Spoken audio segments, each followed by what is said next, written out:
नमस्कार, आप देख रहे हैं न्यूज अफेयर 24 और मैं हूं अनिल। उदयपुर में सिटी पैलेस के हाथी अगड़ में हाथियों को महावत के माध्यम से युद्धाभ्यास करने के दृश्य को फिर से जीवंत किया गया। पंजाब के राज्यपाल और चंडीगढ़ प्रशासक गुलाब चंद कटारिया ने हाथी अगड़ में फाइबर से बने 2 हाथी मूर्तियों का उद्घाटन किया।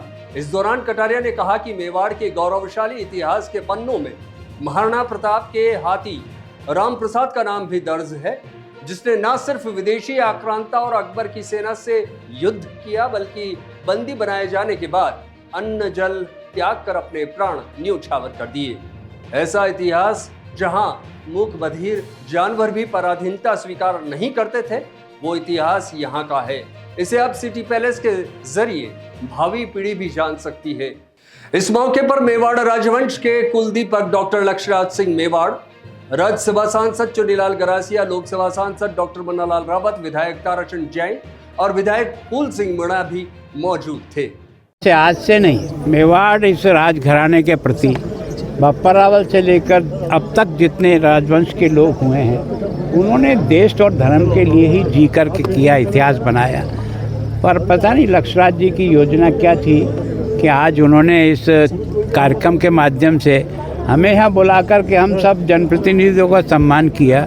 उसके लिए तो हम बहुत आभारी हैं। पर मैं विशेष रूप से, क्योंकि आज की दृष्टि से उदयपुर एक टूरिस्ट का बहुत अच्छा सेंटर बनता जा रहा है, उसमें ये राजमहल और इसका जो म्यूजियम है और इसके जो जगह है, वो भी एक सामान्य जनता के लिए एक आकर्षण का केंद्र है।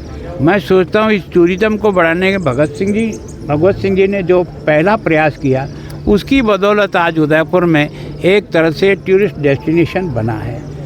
हम लोगों ने भी जो भी थोड़ा बहुत कर सकते थे वो प्रयत्न किया, लेकिन दिया हुआ तो सब प्रकृति ने और उन्होंने दिया है। मेवाड़ को जिस जगह उन्होंने स्थापित किया, जिस जगह ये राजधानी बनाई, जिस प्रकार से झीलों की रचना की, उस ज़माने में भी जिस आर्किटेक्ट के आधार पे किया है। आपने देखा राजसमंद की पाल के नीचे कितना भी आप खोदो, पानी की एक बूंद नहीं आती है। जयसमंद की इतनी छोटी सी पाल है, लेकिन कितना बड़ा पानी का संग्रह कर लिया है। सारे पर्यटन और सैलानी जिन जगहों को जो देखने के लिए आते हैं, तो उन लोगों को इस जगह के बारे में बेहतर तरीके से पता पड़ सके। एक खाली दीवार रहे और लोग आकर देखें वहाँ पर, तो उनको समझ में कम आता था। और जो गाइड है हमारे, जो पर्यटकों के साथ में रहते हैं, उनको भी उस जगह की संस्कृति और इतिहास को समझाने में भी जो दिक्कत आती थी, तो उस सिलसिले को लेकर हम लोगों ने यहाँ पर सब लोगों ने मिलकर एक निर्णय लिया कि क्यों ना यहाँ पर हाथी की पूरी विशाल एक प्रतिमा जो है वो लगाई जाए, और वो दृश्य जिसके लिए ये जगह जो है वो के लिए कार्य में काम आती थी, उसको जो है वो वर्जिश के कार्य के अंदर उसी प्रकार में, उसी रूप के अंदर जो है वो हाथी को दिखाया जाए। तो उसी तरीके से उस चीज़ को आज वापस जो है वो इस 21वीं सदी के अंदर उसको जीवंत किया गया। वर्जिश शब्द आपने इस्तेमाल किया, क्या क्यों कहा जाता है? मनोरंजन के लिए यहाँ पे हाथी झगड़ा करते थे जी, लेकिन सही कारण था कि इस तरह से हाथियों का प्रदर्शन जी, ये अक्सर जो है वो झूठ जो है वो पूरे संसार के 100 चक्कर लगा चुका होता है और सच फिर भी जूते ही पहन रहा होता है। तो आज मैं मीडिया का भी जो है सबसे पहले बहुत बहुत धन्यवाद ज्ञापित करना चाहूँगा। और सही बात जो है वो लोगों तक ये पहुँचे कि उस समय के अंदर जो सबसे ज़्यादा आवश्यकता थी वो ये थी कि हाथियों की तंदुरुस्ती और चुस्ती और दुरुस्ती वो सबसे ज़्यादा ज़रूरी थी। और वो इस वजह से ज़रूरी थी क्योंकि हाथियों को जंग में एक बहुत ही अहम भूमिका जो है वो निभानी पड़ती थी।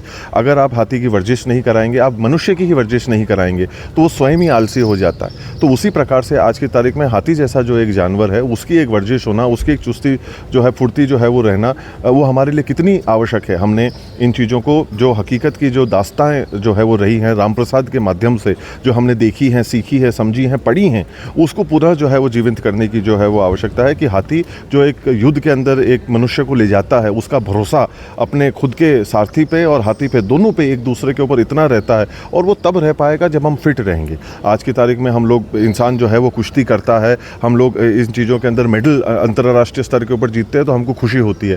उसी प्रकार से पुराने ज़माने के अंदर जब इंसानों को अपने खुद की सांस को जीवित रखने के लिए, उस समय को जीवित रखने के लिए, अपने स्वाभिमान को जो है सुरक्षित रखने के लिए ये सारे कार्यों को जो है वो कराया जाता था। और उसी की सोच के अंतर्गत हाथियों की भी वर्जिश कराई जाती थी, जिससे कि वो चुस्त और दुरुस्त रहें। आपने एक अनूठा उदाहरण पेश किया कि पशु प्रेम